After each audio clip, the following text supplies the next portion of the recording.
د سپوږمۍ خور ناول څلورمه برخه. یاد راته وویل واکه نور به ښکته شو، تر ټولګي به لاړ شو، وبه ګورو چې ټولګیوال مو راغلي او که نه. له درېیم پوړ څخه یو په بل پسې راښکته شو. په ټولګي کې یوازې توګوتې په شمېر ټولګیوال لیدل کېدل. د شینکۍ څوکۍ شهزادګۍ د څوکۍ په څېر لا تشه وه. په ټولګي کې مې سترګې واچولې، نه د شینکۍ درک و او نه د پاتو. یاد ته مې وویل یاره د شینکۍ خو تر اوسه کوم څرک نه دی لګېدلی، چې دا ولې؟ نن خو زما د انتظار له امله زما د سترګو ګاټې ورپسې ولوېدل. یاد راته د خبرو په ځواب کې وویل وخت هم ډېر تېر شو، فکر نه کوم چې وروسته له دې راشي. د یاد خبرې مې زړه ته نه لوېدلې. د زړه ماشومو حواسو مې د شینکۍ غوښتنه کوله. شینکۍ رانغله. نن مې د شینکۍ په زړو رانجو سترګې تورې کړې. پوهنتون په انګړ کې خلاص دکان خوا ته راغلو. مدني اوبه مو راواخیستې. لږ مو خپل وچ ستونی پرې خړوب کړه. د کلي په لور راغلو. نن مې د مجاز په کټاو کې مستي او شودې ګډې وډې شوې وې. زیاتې خبرې مې نه کولې. سندربول طوطي مې د مستۍ ژبه نه خوروله. یاد ته مې وویل نن مازدیګر سیند غاړې ته ځو، بیا وروسته بهانې مهانې ونه کړې. هغه راسره ومنله. له کوره مې شپېلۍ راواخیسته او لوړ مازدیګر د سیند غاړې پر لور لاړو. د سیند په غاړه شنه چمن کې مې د غاړې لوی دستمال خور کړ. دواړه هملته کېناستلو.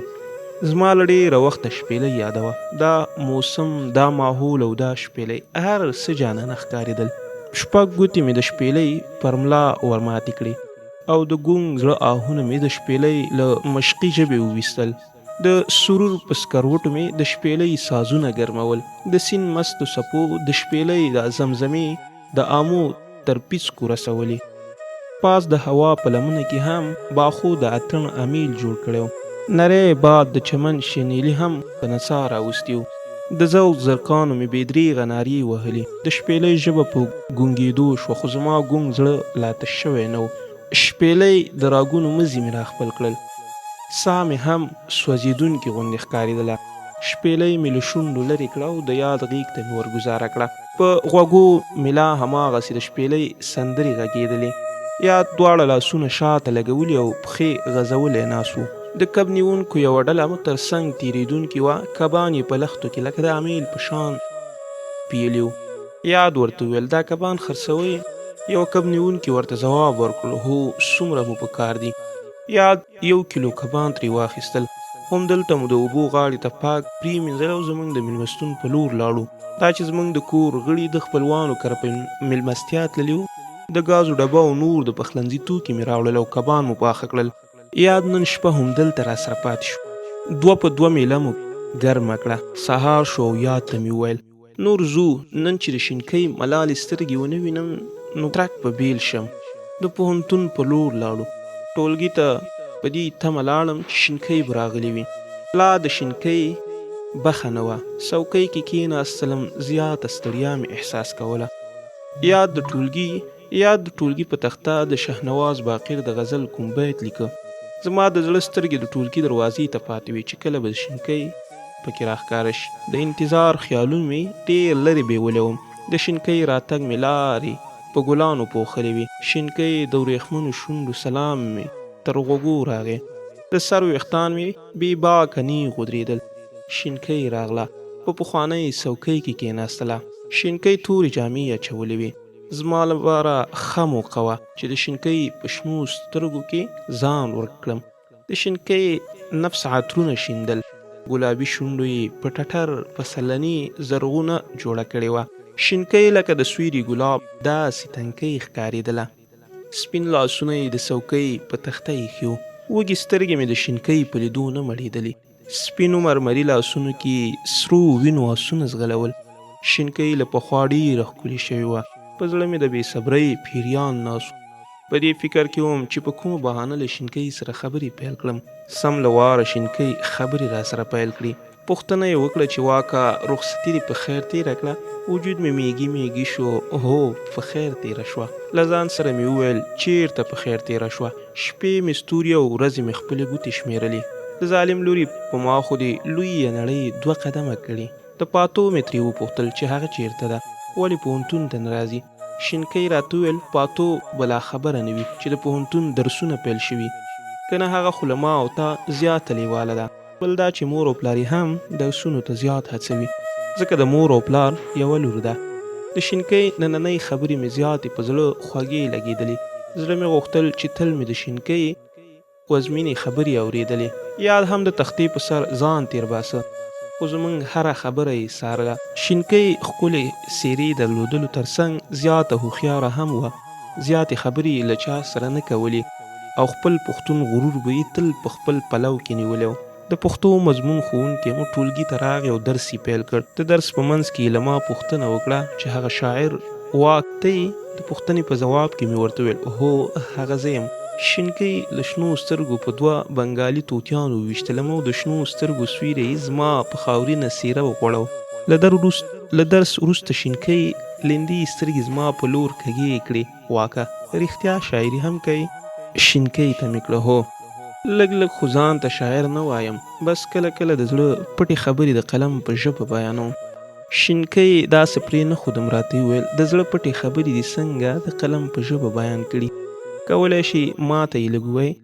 د شینکۍ دې غوښتنې ته ګونګ پاتې شوم. په خوله کې مې ژبه وچه شوه.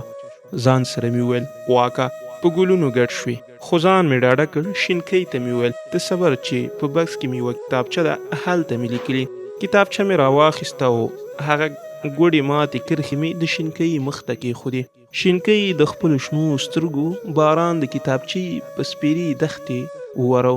زه داسې یو انسان یم چې زړه مې ژر وبایلودو په هر چا نه، خو ستا په یو والدو زرې زرې شوم او مړ شومه. ستا یوه مسکا مې ژوند بدلوي، بنګ راکوي، نور هیڅ نه وینمه، تا وینمه. له رڼاګانو رڼا قد او اقامت دې ښکلی، زړه مې په لاس کې موړه، ګوره بې زړه به شمه. سکون د ژوند مې ته یې، آرام د زړه مې ته یې، ته یې بس ته یې، ته یې ته یې ته یې. ځان مې له ځانه پردی و. فکر مې کوو چې شینکۍ به د دې کرښو له لوستلو وروسته څه فکر کوي. ابلیس سل فکرونه مخته راته کېښودل. شینکۍ دوه بادامي سترګې د کتابچې په لیکلي کرښو کې ښخې کړې وې. زیات وخت یې پرې تېر کړ. کتابچه یې بیرته راته وسپارله. شینکۍ راته وویل شعرونه دې ډېر ښکلي دي، زما شعرونه خوښېږي خو لیکلی یې نه شم. شینکۍ سره په خبرو مې زړه من غوښې اخیستلې. هر یو ښوونکي چې به درس راکوو، شینکۍ به د چپټر درلودلو تر څنګ د خولې لیکچر هم لیکه. خط یې د دې د سترګو په څیر ښکلی و، خو زما خط هم د شینکۍ له خطه کم نه و. د خط لیکلو سبک مو یو و. زما او د شینکۍ خط کټ مټ یو شان و، په اسانۍ سره یې توپیر نشو کېدلی. یوه ورځ ارتباطاتو د مضمون ښوونکی راغی او غږ یې وکړ زما له درس څخه راضي یاست او که نه؟ په لیکلي بڼه یې راته ولیکئ. هر یو ټولګیوال مو ورته د زړه خبرې ولیکلې. سبا بیا ښوونکی ټولګي ته راغی، ویې ویل یو ډول خط و چې له ما ډېر پکې سره ټکول شوی و. خط ښکلی و، په تخته یې زموږ د سبق په ډول څو کلمې ولیکلې. شینکۍ ما ته او ما شینکۍ ته وکتل. پوه شوم چې زموږ دواړو له منځه د یوه کس خط دی. اوس شینکۍ سره په خبرو کې بلد شوی وم. یاد به راته هر وخت تېرې خبرې یادولې. شینکۍ سره به مې خبرې کولې او رنګ به مې پیکه شو. خو اوس د شینکۍ پر وړاندې مې جرأت زیات شوی و. زموږ ترمنځ به هره ورځ خبرې له خنداو سره وي. د صمیمیت یوه حد ته رسېدلي وو. د مني موسم په پیلېدو په ونو کې ځای ځای پاڼې ژیړې شوې وې. په نري باد به نارنجي پاڼو له ونو سره مخه کوله. هغه څانګې چې له غروره به یې سویرې په یوه ځای نه درېده، اوس لغړې شوې. د خزان سپېره بادونه پرې راغلل. موسم به ورځ تر بلې خرابېدو. هغه هوا چې له ځان سره به یې د لونګو بوی راوړ پاتې نه شو. شنه چمنونه بې رنګه شول. د 20 سلنۍ ازموینې وخت هم ډېر تېر شوی و. زړه مې زیات وویرېده او کله خو به یې درزا ورکه شوه چې را روانه رخصتي به را په یاد شو. دا نو نه زما د زړه خبره وه او نه د بل چا. له دې ترخې پیښې سره مې مخ کېدل لازمي و. له هر وخته اوس له شینکۍ لرې کېدل راته ګران و، ځکه له پخوا نه اوس راته هغه زیاته نږدې شوې وه. یاد ته مې وویل دا ځل شینکۍ پسې مرمه، په وروستۍ ورځ تابوت را سره راوړه. یاد راته په ټوک کې ویل تابوت به درته په جاپاني اس راوړم، غم به نه کوې. هوا سړه شوه. پرته له څادر او کورتۍ پوهنتون ته راتلل ستونزمن شو. نری باد لګېدو سره به هم د هر چا ساړه کېدل. شینکۍ او پاتو به چې سره یو ځای شوې، زیاته شوخي به یې کوله. شینکۍ چناري ونه او ګل ځواني ټولګي کې چې به ښوونکي نه و، په سړه هوا کې به یې ټولګي پکې چالان کړل او بهر ته به ووتلې. په دې ورځو کې مې شینکۍ زیاته زړه ته ننوتې وه. مسافر ټولګیوالو مو هر وخت د ازموینې خبرې کولې. کله به ازموینې پیل شي ویل به یې هسې نه چې واوره وورېږي. سبا مو د ازموینې لومړۍ ورځ وه. هر چا خپل چپټرونه په لاسونو کې نیولي وو او درسونه یې ویل. د شینکۍ هره خبره مې په زړه داغ پاتې شوه. مینه ناکې خبرې او د هغې خماري کتل یوازې یوه ورځ پاتې وو چې د شینکۍ شنو سترګو او ګلرنګې څېرې ته مې په مړو سترګو وګورم او ښه دیدن یې وکړم. شینکۍ د تیر سیمستر په څېر نه وه. د هغې خبرې او کړنې راسره زیاتې ښې شوې وې. له هغې جدا کېدل لستون یې د زهرو غړپ تېرول وو. دا وخت له شینکۍ جلا کېدل زما لپاره ځکه ګران وو چې 3 میاشتې مو یو بل سره نه لیدل. په وروستۍ ورځ چې به مې شینکۍ ته وکتل زړه به مې له ژړا راډک شو. شینکۍ او پاتو په دې ورځ شنې لوپټې په سر کړې وې او د پوهنتون په انګړ کې لکه د چونغر سهراني کوترې الوتې. خو زما په نرۍ زړه یې د ژړاګانو باران پیل کړی و. شینکۍ چناري ونه درلوده او ورسره چې به یې لوړې څپلۍ په پښو کړې دومره به راته زړه ته ننوته چې ځان به مې په خپل ځان بخیلي کوله. د ښوونځي مخې ته مو ټول ټولګیوال راغونډ شوي او یو له بله د مخه غېږې اخیستلې. خو زما سترګې او زړه له ژړا نه تشېده. یو ځای ته لاړم. ټولګیوال مې له نظره لاندې و خو هغوی زه نه لیدلم. شینکۍ زیړ خاوري رنګ یې د سکول غاړې ته اچولی او پاتو یې له دواړو لاسو نیولې وه. دواړو خبرې کولې. شینکۍ به ورته له خندا په ملا ماته شوه او په ګلابي شونډو به یې لاس کېښود. زما د زړه له رازه پرته له یاده نور هېڅوک خبر نه و. شینکۍ هر بیلتانه په اور داغلم. له زړه به مې لکه سوځېدونکی ربړ تورې لوخړې پورته کېدلې. موبایل مې په جیب کې وتلنګېده. یاد را سره خبرې وکړې. ویلي چیرته یې؟ ښوونځي مخې ته راشه. دا چې زما اوښکې پر مخ راغلې وې او سترګې مې هم رنګ اړولی و. مخ ته مې څو لپې اوبه واچولې چې څوک راباندې پوهه نه شي. د ښوونځي مخې ته راغلم. شینکۍ شفتلي کورتۍ په ځان کې وه.